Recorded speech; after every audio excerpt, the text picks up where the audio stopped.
All right, I think we are good to go. Sorry about that, everyone. Thank you so much for joining today. I'm Vanessa Weisford. I'm the director of the Celiac Disease Program at Boston Children's Hospital, and I'm really excited to talk to all of you today about going to school with celiac disease and recommendations to help our kids. So I think the plan for today is that I'm going to talk to you for about 25 to 30 minutes, and then I want to open it up to give you guys lots of time to ask questions. And I'm happy to answer as specific questions as you have about your own situations that you're willing to share.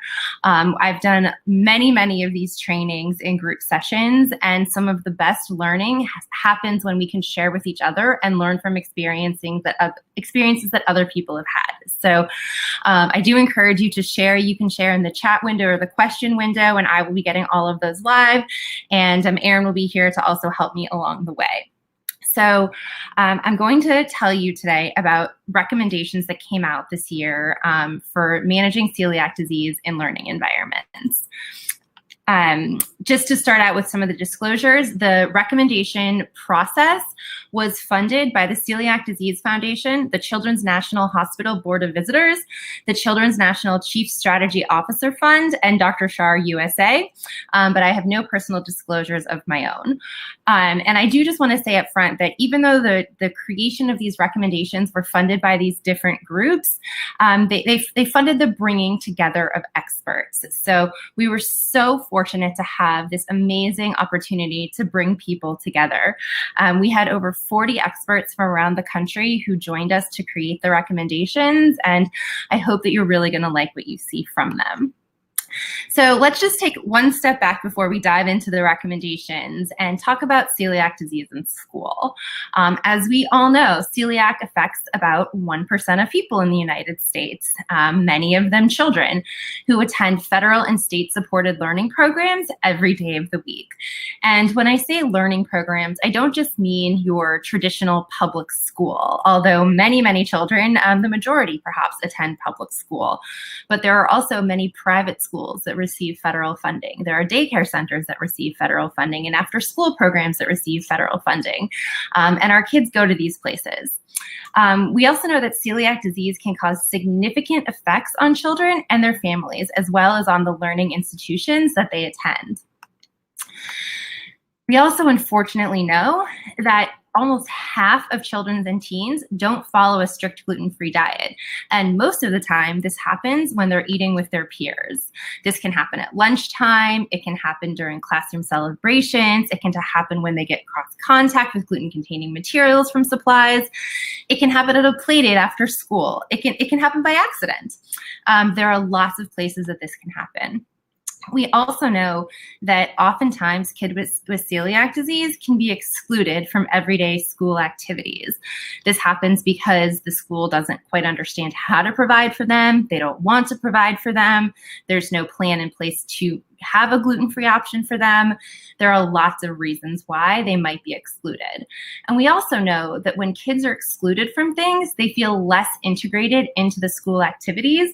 They have anxiety, they have depression, and when those things happen, they're less likely to succeed both on the gluten-free diet and at school.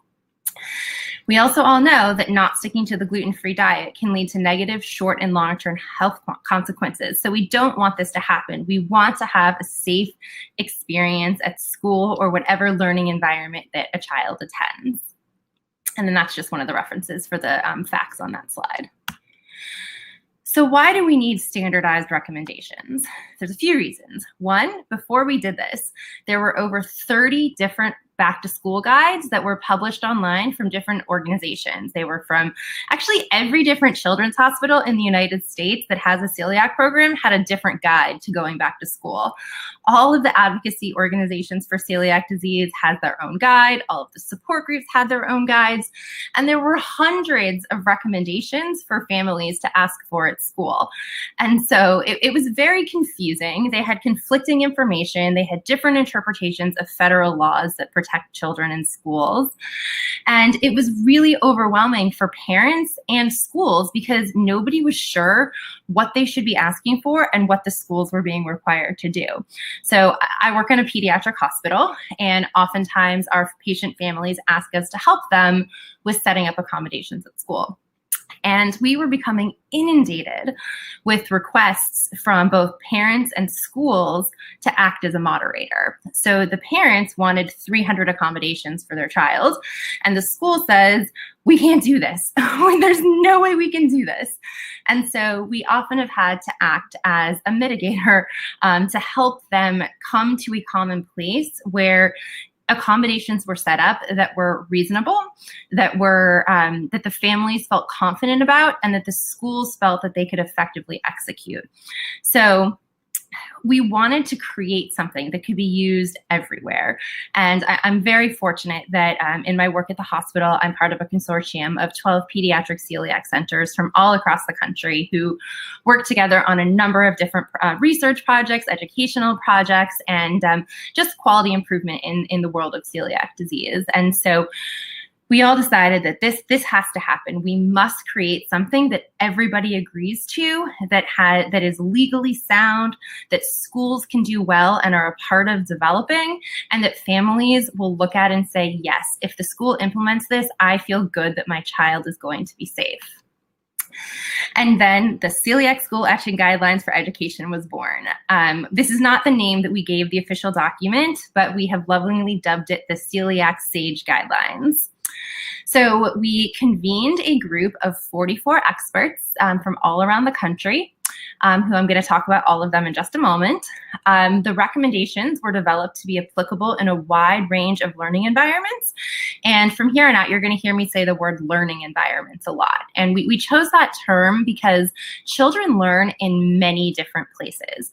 Of course, they learn in a traditional school, but they also learn in an in-home daycare. They also learn when they're on the school soccer team, and they're learning to interact with their peers. They learn in after-school programs. And so we wanted to make sure that we were using a broad enough term that it wouldn't just mean inside the school building. So we made sure that these recommendations were applicable for institutions that do and do not receive federal funding. The final recommendations look very similar in format and detail to guidelines that have previously been published for other chronic conditions like diabetes and asthma and food allergy. What we wanted to make sure we did was create something that would be familiar to schools. So we looked really closely. We met with the groups who created the guidelines for these other conditions, and we made sure that our final product felt similar so that when schools or the learning institutions got their hands on this, it wasn't foreign to them, and they could read it in a similar way that they were used to for other conditions. Then last year, on July 22nd, our group of experts voted to adopt the recommendations. These recommendations were informed by research, by clinicians from 10 hospitals, by education professionals, legal experts, parents, and students. So we were really proud of the group that we brought together. This was a multi-year project that started with us taking all 30 of those back-to-school guides that I mentioned and synthesizing them. So looking at the common themes, looking at the recommendations that people were suggesting, and really going through and trying to decide what we needed to ensure the medical management and the inclusion of children in all aspects of learning. So this is a picture of the group that voted to adopt the recommendations. And I think some of them are on here today listening. And I just want to say how grateful I am to all of them for being a part of this project and committing the time to making these recommendations happen. We had 2 in-person meetings in Washington, D.C., countless web-based video seminars, probably thousands of emails back and forth, ironing out details. And I'm just so grateful to all of them for being a part of it. I don't have time today to list every single one of them by name, but just a few highlights. We had the National Association of School Nurses. We had 10 hospitals, as I mentioned. We had public school districts. We had private schools, early childhood education programs, parochial schools, Jewish preschools, the Global Autoimmune Institute, law firms, parents and children. So we had a really, really, really amazing group. I'm sorry for not naming all 44 of you by name right now. The School Superintendents Association, many public school districts. Dr. Shar participated from a food service provider perspective. So just thank you to all of these wonderful individuals for the time that they put into building this. So this was our final document. It's called Voluntary Recommendations for Managing Celiac Disease in Learning Environments. I can hear the screams right now of people saying, why are they voluntary and why aren't they mandatory? Well, you'll see the exact same language on guides for other chronic diseases as well. There's no law that these must be followed in schools, but from having worked with close to 200 families on setting up 504 plans this year, I can tell you I have had no pushback from any schools on using these guidelines to help navigate getting an accommodation plan set up for a child. So they have been very well received, and we're working tirelessly to educate the schools on the back end so that when a child is diagnosed with celiac disease, the hope is that eventually the school nurse will have a copy of these in her office and it won't be a difficult conversation from the beginning. So there were lots of goals of the recommendation. First and foremost was to develop an individual 504 plan for a child with celiac disease.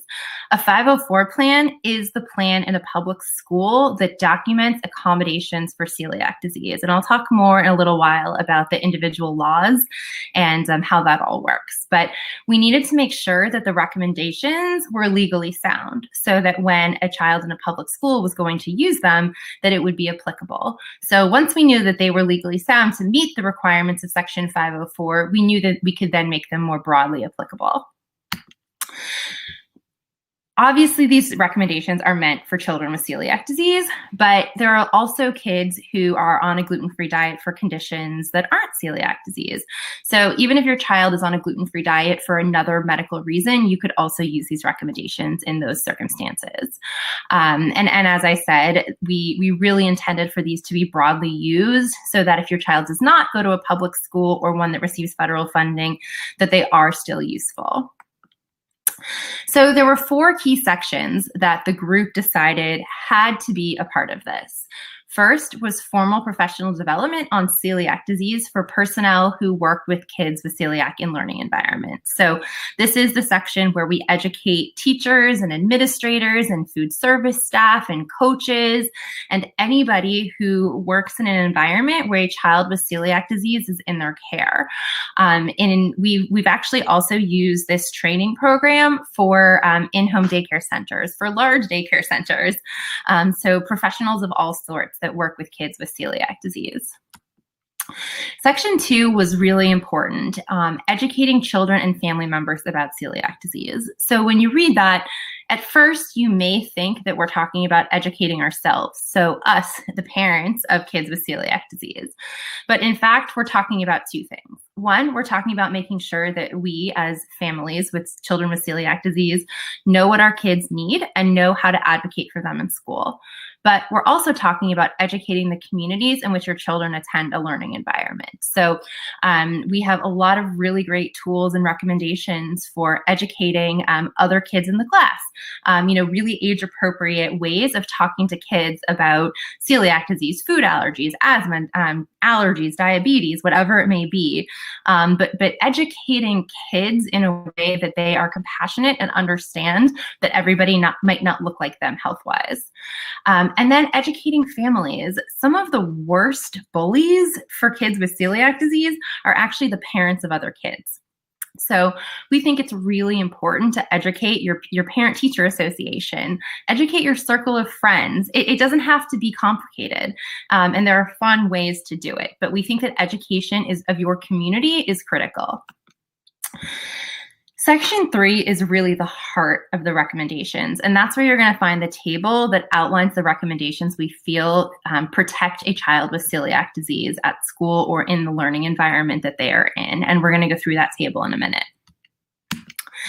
And finally, developing a plan for a gluten exposure, because it doesn't matter how great the plan is that you put together or how amazing your school is or how wonderful the teacher is. Mistakes will happen, and it's important to recognize that that there will be a time when an exposure occurs, and we have to prepare for them and have a plan for handling them.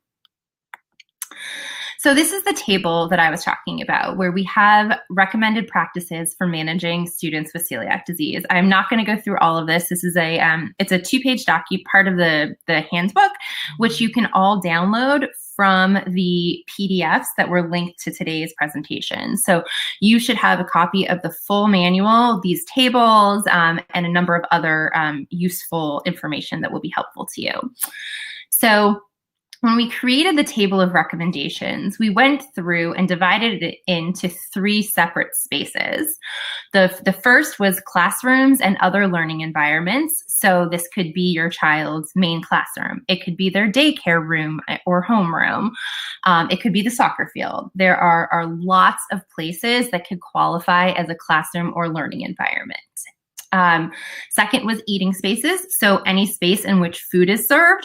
So again, if your child is younger in kindergarten, preschool, in a younger grade level where they would eat in the classroom, this might look different than for a child who's older and eats in the cafeteria. And then finally, field trips and any events that are school sponsored, but not necessarily on site. So we divided it into 3 categories, and there are lots of suggestions within those categories for accommodations. Every single point will not apply to your child. These are not meant to be copy and paste. They're meant to help you think about what your child needs and to then go through and pick the ones that are really applicable in the situation that you're in. And towards the end, we will look at a sample plan so you can see how this would look when you actually go to the meeting with your child's school. Then we have action lists. So I'm only going to show you the action lists today for parents and guardians and children, but we have action lists for every professional who would be involved in the care of the children. So there is a different list for teachers, for classroom teachers.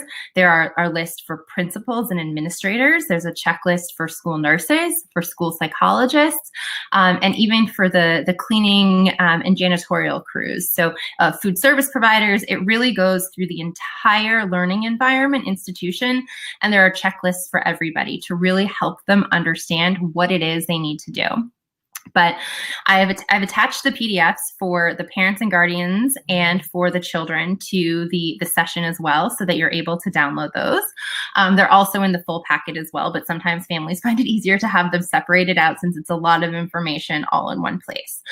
But what's nice about this is that it gives you a roadmap for what you need to do and reminds you of things that have to happen in order to have a plan set up for your child. The action list for kids, it's broken down by appropriateness for their age. So we have for teenagers, children 7 to 12, and for children ages 3 to 6. And I encourage you to look at this because what it points out are developmentally appropriate milestones for kids to be able to take ownership of having celiac disease. So I don't think I said this before, but I have a son who has celiac disease. I have celiac disease myself, and I have a 7-year-old with celiac disease as well. So he turned 7 yesterday. So until yesterday, he fell into the 3 to 6 group. But now I guess I need to start working on the next group with him. But it's really important for your child to be able to explain certain things about having celiac disease and their diet so that they can start advocating for themselves. Even though, we all want to be constantly protecting our kids and keeping them under our wings, they do need to be able to grow into becoming their own advocate. So for the younger child, you need to be able to explain that you have celiac disease. And it may be as basic as saying, I have celiac. They don't need to go into all of the science. They need to be able to say, I need to eat gluten-free food, or I eat gluten-free. They should know that they need to wash their hands. So very basic things that these younger children should know. It's also really important for your child to be able to know who to address if they don't feel well. We often hear lots of stories about young kids who get sick at school or at preschool or daycare, and they say that they just didn't know who to tell, that mommy wasn't there and they didn't know who to tell. So it's really important that your child knows what to do if they aren't feeling well and what to do. So what's next? So all of this is great information, but it only matters if we have a training program. So right now, as we are building that training program, we have a few items posted at the Global Autoimmune Institute, but we are building out a major training program for all of these different groups of people. The first one that will get posted is for medical providers. So it has to start at the day of diagnosis. So moving forward, the goal is that when you receive a celiac diagnosis from your physician, the hope is that they will immediately provide you with these recommendations and what to do with your child at school. So that training program is going to be hosted through Open Pediatrics, which is a website that provides medical education to physicians. So we'll be targeting specifically physicians who diagnose celiac disease and manage it, so pediatricians and gastroenterologists. Then the Celiac Disease Foundation has been a major partner of us with this project since day one. And so we are working with them to build out the training program for schools, for food service providers, and parents and children on their website. So hopefully in the not too distant future, all of this information will be readily available for training on the Celiac Disease Foundation's website. So how do you advocate for your child's needs at school? We're going to talk first about laws that govern celiac disease. So the Americans with Disabilities Act of 1990 defines a disability, and it defines it as a physical or mental impairment that substantially limits one or more major life activities. Of course, as we can all agree, eating and major bodily functions, the digestive system and the immune system, are considered majorly bodily functions. So therefore, celiac disease does qualify under this law. Section 504 of the Rehabilitation Act is the act that created the 504 plan, and it prohibits discrimination in all institutions that receive federal financial assistance on the basis of a disability. And it requires these institutions to provide educational programming that meets the needs of the individual students that are as adequately as those students who are not disabled. But it very clearly defines that these are reasonable accommodations that don't drastically alter the structure of the institution. And that's really, really important, because we have families who come to us all the time and are really upset that there are certain things that are not being matched identically. So for example, ravioli. Lots of schools offer ravioli as a hot meal option, but in most schools, they are not able to have a gluten-free ravioli. So the law would not require that that school have ravioli for ravioli. However, it would require that school to have a hot meal for a hot meal that meets the same caloric and nutritional needs. So they could, for example, provide gluten-free penne pasta with meatballs, but they couldn't have a hot meal for all the other children and plain lettuce for the child with celiac disease. That would not be a reasonable accommodation. So when you're setting up these accommodations and working with the school, it's really important to remember that you need to be reasonable and that you have to work with them. They do have to meet certain guidelines, but it does not have to be that ravioli for ravioli. So this is what the pathway to a management plan looks like. And this handout is also available from the downloads for the session. And what we did here was we put together a roadmap of what should happen when your child is diagnosed with celiac disease in relation to talking to the school. So I'm going to play just a very short video that goes through this, this pathway graphic. Fully understanding celiac disease and the gluten-free diet takes time and strong partnerships between learning environment staff, medical providers, parents and guardians, and the children with celiac disease.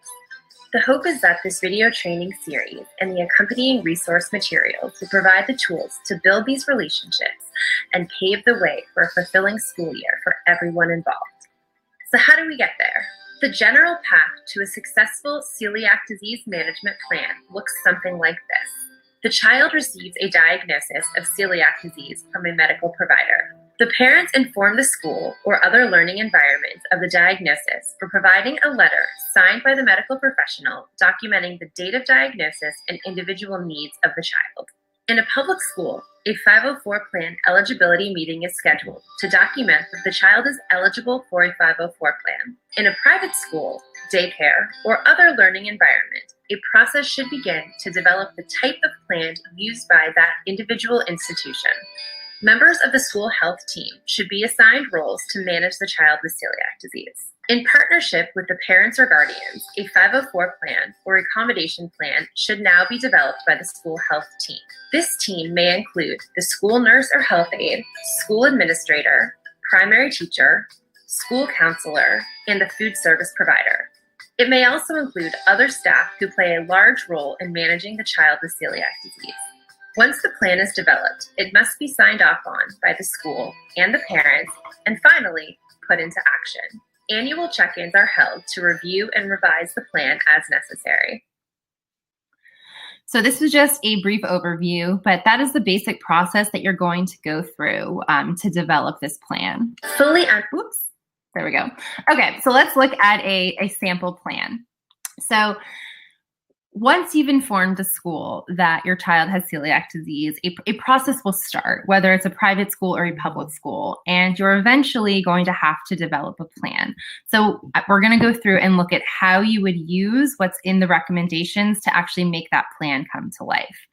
So first of all, the plan is always going to include your child's name, their date of birth, the school that they go to, a purpose. We really like to always point out that we want reasonable accommodations that will allow the child to fully participate in all parts of the educational and social experience. And what I mean by fully participating is that an accommodation should not be they have an excused pass to go to the library. Like, your child should not be sitting out of a consumer sciences class or a home economics class because they have celiac disease. They should be included, and there should be a plan for them to learn the same information. They should not just be excused. So we don't like to ever see any language that would give them a pass for not attending. And of course, you must have the diagnosis. So there should be some sort of explanation that is a combination of language that comes from your physician, the school nurse, from you, that will explain how your child was diagnosed, what their symptoms were, what may happen to them if they are exposed to gluten. So here in this particular letter, that the child was diagnosed via blood screening and an endoscopy. His primary symptoms at the time of diagnosis were diarrhea, vomiting, and severe anemia. We also point out that even though those were the symptoms when he was first diagnosed, that we know that symptoms can change over time and that there may be new things that come up. So it's important to continue to be on the lookout for other symptoms. We then point out the treatment, which is, of course, the gluten-free diet. This letter or this document has a very brief explanation of the gluten-free diet because the training materials that the schools will receive has very detailed information about the diet. So this is what your table is going to look like in the plan that you eventually put together. So as you can see, this does not include everything that was in the tables that are in the full document. These are the ones that apply to this particular child. So in the classroom or learning environment, we want to avoid the use of gluten in class projects, art and science experiments, and other learning activities. We want to have a gluten-free option when there is gluten involved in certain activities. The family wants 48 hours notification of any time there's going to be a special activity so that they can provide a gluten-free alternative. The parents are saying that they would like to provide gluten-free snacks and treats for the teacher to keep in the classroom in some storage area. They're asking that the food service provider offer food options for the child that are cooked using methods to prevent cross-contact. They're asking that all foods that are gluten-free that are served to the child are made according to the FDA's definition of gluten-free for food labeling. So it goes through and it details the accommodations that the family wants for their child. one of the things this family was really encouraging of the school is that they wanted to be involved in planning for the field trips. And I think that's a great thing to do. Obviously, there are times when we can't be involved in all of these offsite activities planning, but when you can, I would really encourage you to do that and to write this into your plan, because it's much easier from the beginning to help with the planning process to set something up that has inherent gluten-free options, as opposed to finding out, 2 or 3 days before and then scrambling to figure it out. So I would always encourage you to be involved as early in the process as possible. The same goes for things like class parties, Halloween activities. I know life looks really different right now than it did, last school year. But even now, there are still activities that are happening, and we want to make sure that we're doing as much as we can to plan in advance and to be a part of the conversation for the planning. I should also mention that right now, obviously, a lot of us are doing school from home, but most school districts around the country are still offering meals to students at school.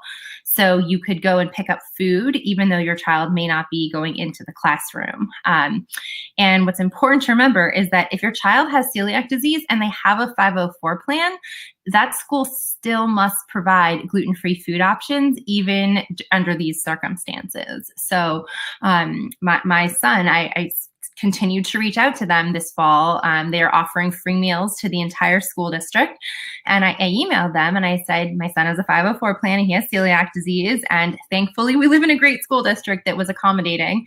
And they are still continuing to provide those gluten-free options. So if your school is not doing that, it's something that they should be spoken to about. So again, this is just the classrooms, eating spaces, and field trips. And then, of course, the gluten exposure. And for kids who get really sick or symptomatic from an exposure, this can often be one of the most important parts of the plan. So we know that celiac disease is not an anaphylactic reaction. So in most cases, these kids will not experience anaphylaxis. They will not need an EpiPen. However, your child could experience lots of other symptoms. So we want to point that out. We also want the schools to know that not all kids react immediately. So the child could have eaten something the night before at dinner that contains gluten and then have had a reaction at school the next day. So we want to make sure that every gluten exposure, it could happen anywhere. It could be before they get to school. But no matter what, if the child is on school grounds, the school is going to have to deal with the symptoms that are occurring. So we want to point out how you want that handled. In this situation, they wanted the parents to be contacted immediately. You should seek further medical attention if he's continuously vomiting, severely dehydrated, and then have a staff member to review what happened and the response once the situation has stabilized. And then, of course, we always have documents that we give to the school. So in addition to the actual recommendations, we have a safe and unsafe food list. There's a guidelines for the cafeteria, how to prevent cross-contamination, a guide to flowers, and then a list of the child's favorite foods. So if your child is going to eat in the school cafeteria, it's really important that you meet with them. You want to know what's available, how they're preparing the food, how your child is going to get the food, so that there's a really, really good plan in place. And you really want to make sure that your child knows how to get the food and that they're actually going to eat it. So it really helps to go in with a list of things that your child likes to eat so that the cafeteria can determine whether or not they're able to accommodate that. So how can your celiac team help? If you haven't already put a 504 plan or accommodation plan in place, I would encourage you to reach out to your physician or your local celiac disease center and ask them for help. You truly don't have to do this alone. There are so many wonderful centers all across the country who are able to help you with this. And ask your physician to be your advocate. There are so many physicians who work with celiac patients who also have a social worker or a community education specialist on their team. And their job is to help you navigate these things. And it's their passion. So you should use them and have them help you be your advocate. I know it's really hard to talk to your child's school. These are people that you have to interact with every single day, and your child is in their care all day long. So the last thing you want is to be seen as the really annoying parent or the bad guy. So what I like to say to the families that I work with is, let me be your bad guy. Nobody likes to get a call from the Children's Hospital saying you're managing celiac disease wrong. So if you don't already have an advocate on your team, get one and let them be the one telling the schools what they need to do. Obviously, there are schools that don't have negative situations for this, but if you are having a difficult time, reach out to your local celiac center. If they say that they can't help you, email me and I'm happy to help you. Our consortium of hospitals, we host web-based trainings for schools, food service providers, and all different types of learning environments, all free of charge. So please don't ever hesitate to reach out and ask for help. There are so many resources available. You can contact me, you can contact the Celiac Disease Foundation. Any of the children's hospitals across the country with celiac centers as well are more than happy to help. So I want to stop talking and I want to open it up to all of you to ask questions and to just have a conversation. So I know you have to type into the field, so I'll just pause for a moment and give you all some time to do that. My email is currently up on the screen right now. If you can't see it, it's vanessa.weisbrod@childrens.harvard.edu.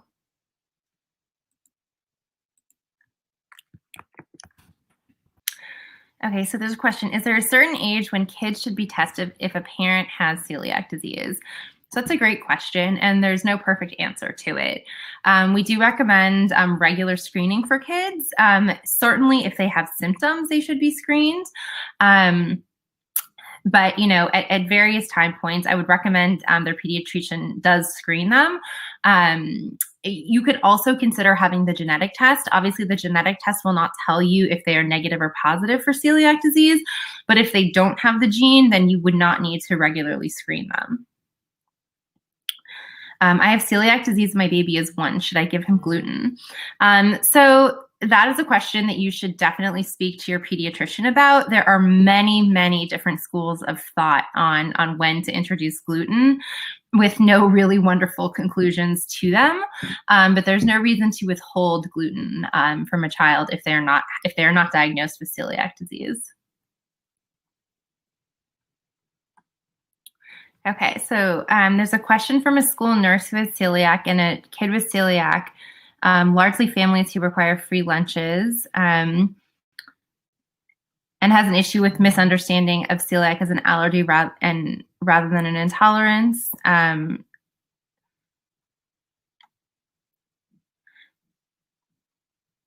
So unfortunately, there's not going to be mandatory training for school nurses, but the group of hospitals that worked on this project is committing to educating them.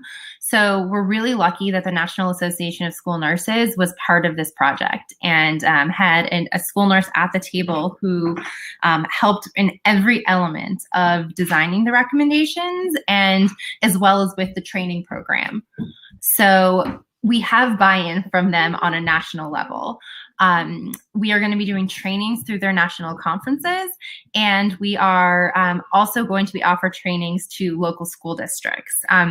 Many of our pediatric institutions actually provide the education to school nurses. So, for example, in Washington, D.C., our school nurses do all of the CPR training for all of the District of Columbia nurses. So we will tag on to some of that CPR training to do celiac training.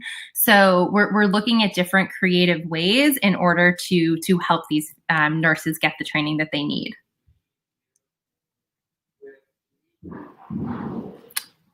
Okay. What is the requirement for notification of class parent parties when other parents are bringing in food? So there's no requirement for a specific time of notification. In the recommendations, we asked that 48 hours be the minimum amount. Most schools are willing to put in up to a week for that time. But it really depends on what you ask for. So I would encourage you to ask for as much time as possible for planning, but at a minimum, 48 hours. So you mentioned that kids might feel left out or excluded. Are there any celiac-specific bullying methods or signs that we might want to watch out for? So bullying happens in a lot of different ways. Some of the examples that we've dealt with over the last year in the cafeteria, what has happened a lot is people will like crumble a piece of bread into a child with celiac disease's lunchbox, so then the child can't eat. That's an example of a peer-to-peer bullying situation. We had a situation where a teacher decided not to give the entire class an incentive after meeting goals for the week because she wanted her incentive to be cookies and she didn't want to have to get gluten-free cookies. And so she made an announcement to the class and said, none of you are getting cookies because the child with celiac can't eat them, and so no one can eat them, which then led to retaliation. So that was an example of teachers bullying. An example of parent to child bullying. We had a preschool family recently where the child was walking into school in the morning, and another parent had decided at the last minute that she was going to get up early and go to Dunkin' Donuts and bring donuts in for the whole class. Well, she opened the box of donuts in front of the child's face and said, "I brought donuts for everybody, but oh, you can't eat it." And the child was very upset about it and was pretty hysterical. Not because of the fact that they couldn't eat the donuts, but it was like, oh, you can't do this. Thankfully, in that situation, the director of that school was amazing and had tons of treats for the child to have something special. But the interaction between the child with celiac disease and his friend's mom was really not good, and is something that has stuck with that child long after the actual incident. Do you have any tips for speaking to a pediatrician to request genetic testing for siblings of a child with celiac disease? So any pediatrician can order the genetic testing. It's an HLA test looking for the DQ2 or DQ8 gene. In most cases, they can order a celiac genetic panel. The Celiac Disease Foundation has great information on their website about testing. So that's a great place to go to print off specific names of tests. But any pediatrician should be able to order the celiac genetic panel. And if they question you on why you want it, because oftentimes this does happen, they're like, well, why would you want to know? It can be a huge relief to know that your child doesn't carry the gene and you don't have to worry about the development of celiac disease. So if you do want that test, don't be afraid to ask for it. Okay, so there's a question about explaining cross-contamination to other families and to people who just don't understand preventing cross-contamination. So that's the whole point of why we're doing this, is that people have not had one authoritative source for why this is important in learning environments. And so our goal here was to have a comprehensive manual that families could use, that physicians could use, that schools could use, that food service providers could use, so that everybody has the same information. Within this document, there is training on preventing cross-contamination. There is training on all of these areas that everybody is going to get. So the hope is that everyone is on the same page. I'm going to attempt to change the screen that I am sharing. For just a moment here. I hope you can see the Celiac Disease Foundation's website. So that's where they are going to eventually have the recommendations. But what I would like to show you is one different window, but it's not coming up. Here we go. Okay, hopefully you can now see a YouTube channel. So these are all of the videos that accompany the training program. And these will all be posted eventually on the Celiac Disease Foundation's website through Open Pediatrics as well, with training materials. So not only will you watch the videos, but you'll also go through and answer questions to make sure that you understand the materials. So there's an introduction to the program. There's a part about celiac disease. There's a video on the diet. There's a video about how to support the social and emotional development of children with celiac disease. There's one on federal laws and regulations. I give you a really brief overview of this today, but I would absolutely recommend going and watching these videos. There's one looking at where gluten is found in schools and how to prevent exposure. We have a video directed just for families, and then another one that's directed just for learning environment staff. There is a final one that is being made for food service providers that should be up on this site in the next week or so. I'm not 100% sure on how I can paste this to everybody in the chat, but I'm going to try. I don't know if everyone will receive that link that I just posted. If not, you can also go to YouTube and just search Celiac Sage, Celiac SAGE, and you can find these videos. They'll also be on the Celiac Disease Foundation's website in the very near future. My 16-year-old daughter would like to be a part of advocating and educating for our county as they are very unknowledgeable on celiac. Where can she start? That is awesome. Tell her to send me an email and I would be happy to speak to her and help her. So there's a question about what to do if a teacher says that they will not have gluten-free pizza for a pizza party and the child was being excluded. So if it's a public school, that's not allowed. If they're providing pizza to other kids, they must provide it to the child with celiac disease. And that's just the law. If it's a public school, they cannot exclude the child. If the class, and I apologize if I'm misreading the question, but if the class as a class reward is winning or earning a pizza party, the child with celiac disease should be a part of that as well. So, there are a couple of options. One is that the school should provide the pizza themselves. We know, though, that in some cases, schools aren't able to. We've worked with some schools that are in more rural areas, and it's very difficult for them to get gluten-free pizzas. Some food service providers are required to buy in such large bulk that they find themselves having to order 100 pizzas at a time. And there are some school districts who will do that and have the space to store it, and others that simply can't. So there are occasions where they would not be able to get a pizza. However, there are other options. There are restaurants that serve gluten-free pizza, and if you're comfortable with them ordering from a restaurant, they could order it from a restaurant. The family could provide the pizza. There have been a number of times that even from when my son was in preschool and they had pizza days, I would bring him the pizza that he just liked better. So if you're able to bring the pizza, that's an option too. But in some way, there should be a route to the child being included in that pizza activity.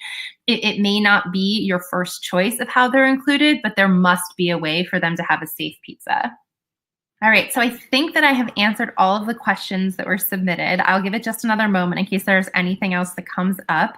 But I really just want to thank everybody for joining today and participating. And if you do have any questions or would like support, we're here for you.